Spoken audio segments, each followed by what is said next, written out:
was a time when convertible supercars were viewed as something of a sacrilege. Today, they're the most desirable body style in the world of exotica. The Lamborghini Aventador Roadster is regarded by many as the most prestigious production car on the market. But does it represent the pinnacle of open-top motoring? Let's find out. From a numbers standpoint, the Aventador LP700 certainly checks all the boxes. A naturally aspirated 6.5-liter V12 mounted amidships, producing 690 horsepower at over 8,200 RPM, affords a top speed of 217 miles an hour and a 0 to 60 sprint in 3 seconds flat. Routing that power to all four wheels is Lamborghini's 7-speed independent shifting rod gearbox that can click off gear changes in a mere 50 milliseconds. To put that into perspective, it takes approximately 300 milliseconds for the average human to blink their eyes. Yeah, that stat checks out. But because this transmission is of the single clutch variety, acceleration in the automatic mode is about as civilized as a soccer riot. We found that smooth acceleration is indeed achievable in the manual mode by employing some strategically timed lifting and shifting techniques. Lift, shift. Lift, shift. And it's as simple as that. And for those who don't live their life a quarter mile at a time, there are additional means of dialing back the drama in normal driving conditions. The Aventador's personality can be altered by way of 3 distinct drive modes: Strada, Sport, and Corsa. The default Strada mode subdues the exhaust note, relaxes gear changes, and activates fuel-saving features like engine stop-start and cylinder deactivation. Laugh all you want, but the fact that this 700 horsepower V12 supercar averaged over 17 miles a gallon during a road test is nothing short of impressive.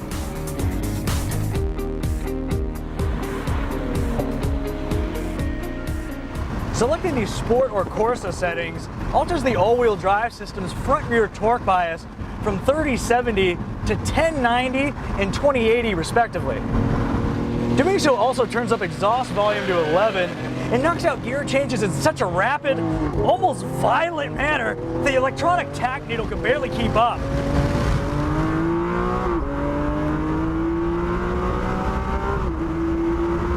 As you might expect, the LP700's push rod suspension is about as stiff as a railroad trestle. These ride quality woes take a back seat the moment you're subjected to the near telepathic responsiveness of the steering and brakes, not to mention that sound.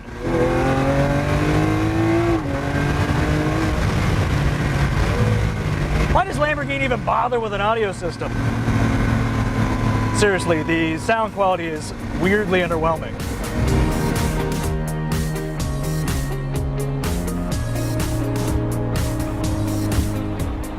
But for all its carbon trickery, the Aventador Roadster still feels like a big, heavy car as you inch towards the limit. Nevertheless, the average Aventador owner will never approach these limits on the street or the track, because let's be honest, they won't be taking it there. As we await your hate mail, let's shift the focus inside, where an aviation-inspired cockpit lays home to world-class materials mixed with traditional Audi switchgear and intricate details like beveled side glass and diamond-tufted seating surfaces. This stealth fighter theme also carries through to the Aventador's carbon fiber monocoque and accompanying trim pieces. Speaking of which, the roof is comprised of 2 carbon fiber panels that, when in place, increase structural rigidity by roughly 10%. While the power retractable tops found on Ferrari, McLaren, and Aston Martin convertibles are considerably easier to use, this manual process of removing and replacing the top isn't particularly onerous.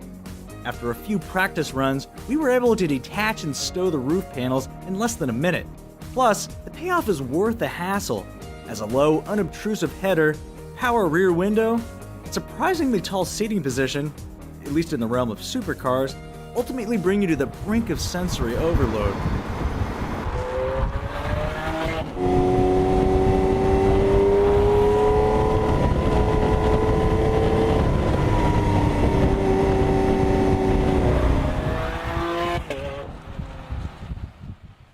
Transitioning back into reality, The Aventador Roadster is among a small group of senior league vehicles whose primary selling point largely boils down to demanding the attention of passersby.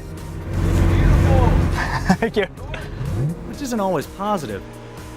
As more of an accessory than an automobile, you don't so much drive the Aventador as you wear it. That said, supercar fanatics could offer something capable of pumping out nearly identical performance metrics, but in a comparatively understated package. Cars like the Porsche 911 Turbo S and Bentley Continental GT Speed come to mind. Then again, flashy exotics cater to the person who simultaneously cares and doesn't care what other people think. So, what can you expect to pay? Holding down a scant $44,000 premium over its hardtop stablemate, the Aventador Roadster checks in just under $442,000.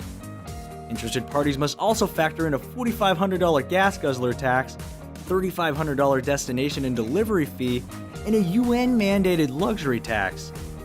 Okay, I made that last one up.